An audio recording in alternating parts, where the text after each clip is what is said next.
in our sheltering in place, in our staying at home, it's been really clear that what people need for their mental health is access to the arts. So many unknowns in terms of when people will be able to be in theaters and whether or not, live performance will ever be like really received in the same way. And like being in this moment too in time, it's like all people want is art and entertainment. And if you've ever questioned the value of that and why the government should fund that, I think now is a little bit of a reminder why that's important.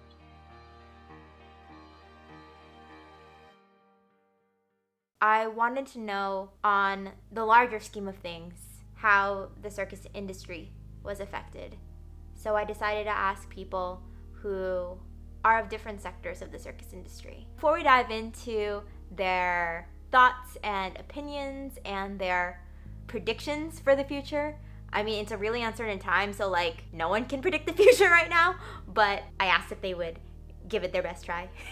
Before we dive into all of that, I kind of wanted to paint the picture of what each of them were doing beforehand. So the main way it's affected me and Paper Doll Militia is that we had to cancel / postpone our retreats and teacher trainings. And for the show that I've been working on, Warped, I was in a really intense process of really focusing on getting the word out there, trying to attend different showcase events, talk to different booking agencies, and so all of that has been put on hold.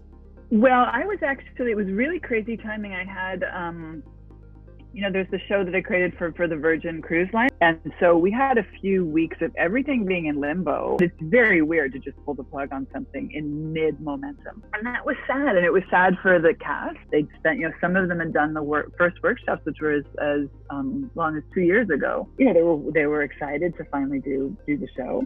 And then it was like right before we premiered it, the whole thing, all was happening. And then my show Passager was touring in Europe, and I was supposed to go to Madrid. And actually I had a lot of projects on the table that were all just like, okay, we're just in limbo now. I think when I first heard the word coronavirus, I was in Costa Rica teaching at a school down there for all of February. And even then people were like, this is going to be huge. And I came home at the end of February and just before everything started to close down. Okay, so that was level 1, is like closing the building. Level 2 then is that we also have a festival. Canceling the festival had so much to do with our many, many conversations with our many, many networks, and also internally, the whole machine. So before all of this was happening, I had a competitive team that I was coaching. We were working about once to twice a week since the beginning of December. And when this hit, we weren't sure, if the competition was going to happen, and it ended up getting canceled. So for me, it has been one of the bigger losses, just personally, is having all their hard work kind of not end up in a big performance of some sort. So I'm hoping that I can make that happen in another way. And I miss them. My students are like my friends, and I love them so deeply, and I miss them. And I especially wanted to highlight my friend Agustín, who was graduating this year. And before graduating, he was supposed to present his act at Approved Synthèse, which is the final showcase for all of the third-year graduates. And it is a huge visibility opportunity for them, where they are able to present their acts in front of so many casting people from various companies and festivals. And that was canceled. And I know he's been training from age 8, and I just wanted to know how he felt about that whole situation. Approved Synthèse at the end of the year shows are really big exposure opportunities, and the school knows it, we know it, but again, like, it's something that's out of our hands. I think it's a time that we gotta trust our own way of networking online, getting to know people. We did lose opportunities, but it's not the end of the world. And honestly, when I first heard this, I was pretty shocked at what a positive attitude he has on this whole situation. It really gave me hope that, there's going to be other opportunities in the future. But right now I know that the infrastructure of Circus is broken. All the shows for performing companies and training spaces are canceled. And to be honest, I felt like, how can we rise up from this? How can we move on from this? Is there even any way to do that? And hearing this made me feel a little bit better. What has disappeared, what hasn't? Certain touring circuits have disappeared, or not disappeared, but been canceled. But imagination has not been canceled. Creativity has not been canceled. There's opportunities for out-of-the-box thinkers to launch things into the world now and get attention for them that people wouldn't have had time for before. So that's for sure. I think new opportunities are around. And honestly, hearing this made me feel really good inside. The creative work that we do right now is so important for ourselves and our souls, to keep us sane during this time, and maybe to help out other people too. And I kind of wanted to show the creative things that people are thinking of and how they're training. I like moving everything around just so I can have like a big chunk of space to move, to dance, to yoga, to train. It's like weird because you gotta get like clever in weird ways. I mean, we're all kind of locked in a think tank. I have ideas for like new corporate acts, which I'm stoked about. And I have new ideas for like a new contemporary circus act or show, and a new comp routine. And hopefully I can take all of this and put it into something. It was the same people who were making the things who are still around with all of their brilliance. It is the opportunity for art to grow. It's just that what do you do at the end stage once it's built? That machine has got to be retooled. Anyway, so that's the creation part. And then the part that I'm concerned with, which is how do audiences receive the work once it's made? This is where our creativity has to come in and say, well, if you can't sell tickets because no one has any cash to buy any tickets, how else are we going to deliver? Are we going to be able to exist? I think the answer is that we have to be just as creative as the artists to come up with new models for how to do our thing. And it's not only just a time to be creative, but also a time of reflection and thinking about what we really want in life and kind of taking a chance to pause. Yeah, I mean, COVID aside too, like it's an interesting moment for me in my career also, where Acrobatic Conundrum has been around for 7 years, and I am getting on the older side of being like an acrobatic performer. So it's an interesting time to like have a lot of space to reflect. I don't know, it feels like kind of a make it or break it moment. Like time to double down or time to like move on. And so far for me, it's really about doing what I do, but making it even more essential somehow.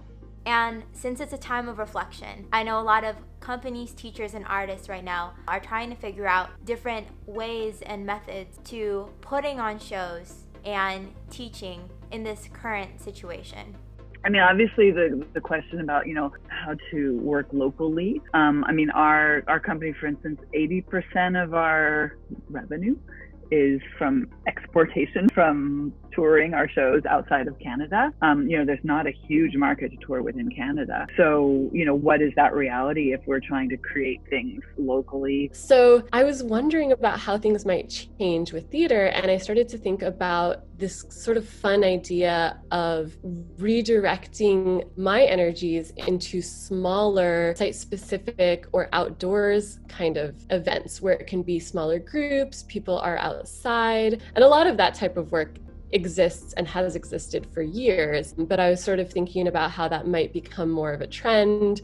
Maybe small creations are going to be prioritized in the future because they're going to be easier to support. Mm-hmm. So it could be a good moment. And for visibility too, it's great. I would be just as excited if someone says, okay, you can only have one audience member at a time. I would be just as excited to create something that was within, 5 square feet and performing for one person. And something that really intrigued me is taking Circus into the online realm. And honestly, when we all were called to shelter in place, which is a really good reason. So, wash your hands, stay at home, all of that. But anyways, Going online made me a little wary. It especially made me wary about teaching aerial online. And so I was really curious about how Paper Doll Militia's teacher trainings are going to handle this situation. We've always valued live instruction and live training. That's a really important part of our company. However, with everything being as it is, we're looking at how to create a program that can be as high quality as possible online. I think safety is the biggest issue that comes up for me considering aerial and online training, and it always has. We started putting up our aerial ABCs videos because we saw that there was a lot of content and tutorials online, but a lot of it didn't give the underlying technique. So that was one way that we wanted to contribute to the online learning world in a way that wasn't as dangerous as like learning new skills or learning drops, and can actually make people be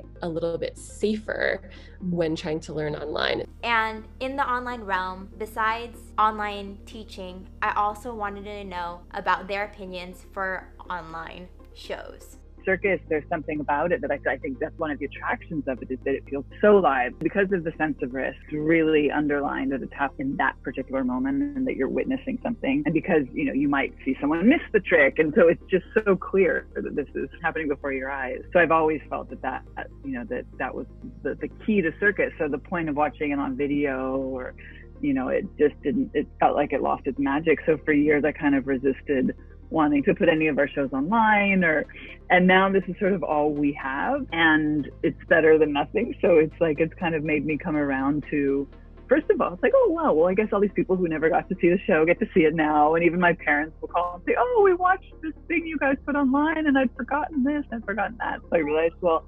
this ephemeral fleeting form we have, suddenly we're finding ways to let it, kind of have its own enduring life. And honestly, I agreed with 100% of that. But I wanted to know if there was any way of making an online show compelling and what that would look like. Here's my opinion. My opinion is that performing arts in general are like 85% about getting together and being together. It's the artists getting together with each other. It's the audiences getting together with each other. And then it's the artists and the audiences getting together. So there's so much about the getting together that's like, keeps us feeling alive. And that's what the deprivation is right now, that we can't do that. If you think about it, literature, a great novel, does not require you to get together with anyone else. Mm-hmm. In fact, you're sitting there on your own, right? Yeah. Drama, like written drama / literature, that you are meant to consume alone, that is meant to come through for you via simple words on a one-dimensional page. What makes that compelling? And then if you add things that are also meant to be consumed on a screen, like TV or film, what can make that compelling? So, and what could Circus learn from all of these art forms that are assuming a solo spectator? Next, I wanted advice, because your girl could use some advice on how to handle the situation. And I know that so many of you are going through a lot. And here are some words about not being too hard on yourself right now that I know I needed, and I have a feeling that maybe you do too. There was definitely a time where I was like, well, I need to stay in shape and I need to take advantage of the fact that I can train. And I had to get rid of that. My mental ability to focus right now is not the same as it was pre-COVID. So I have to give myself that permission to not feel like I have to be productive right now.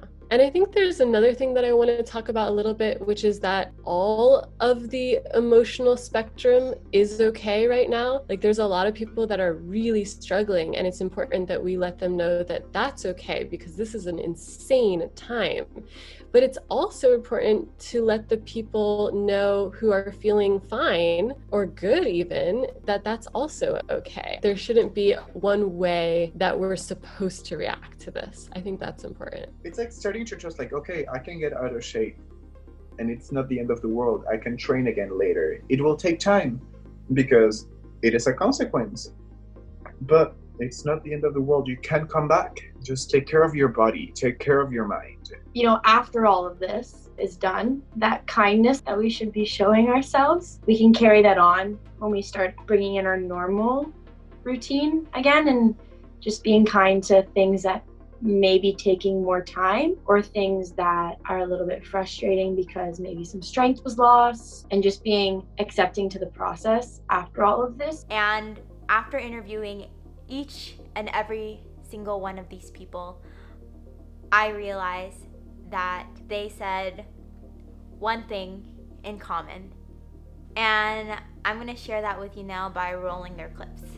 It's solidarity, and just to say we all are going to come up with the new way forward together. It kind of feels like we're all in the same boat together. You know, I think everyone understands that everyone's trying to do the best that we can do in these circumstances. And we all know everything's going to change. We're going to get through this at some point.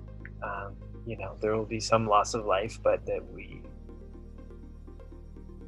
as a community and as humanity, will get through this. I'm not scared to lose all my things, you know? I'm more scared of the people around me being affected, because at the end, we're all together and we gotta support each other. Being there for each other is so important right now, because we all have so much going on in different ways. And Ça va bien aller, as they keep saying here in Quebec. I love that with the rainbows.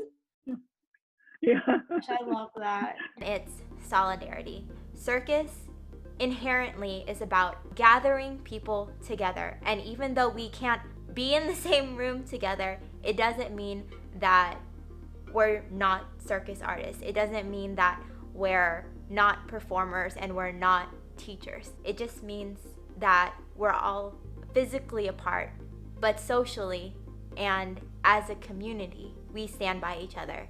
And it means that we're all still out here, we're all still training, we're all still creating new shows, and this gives me hope.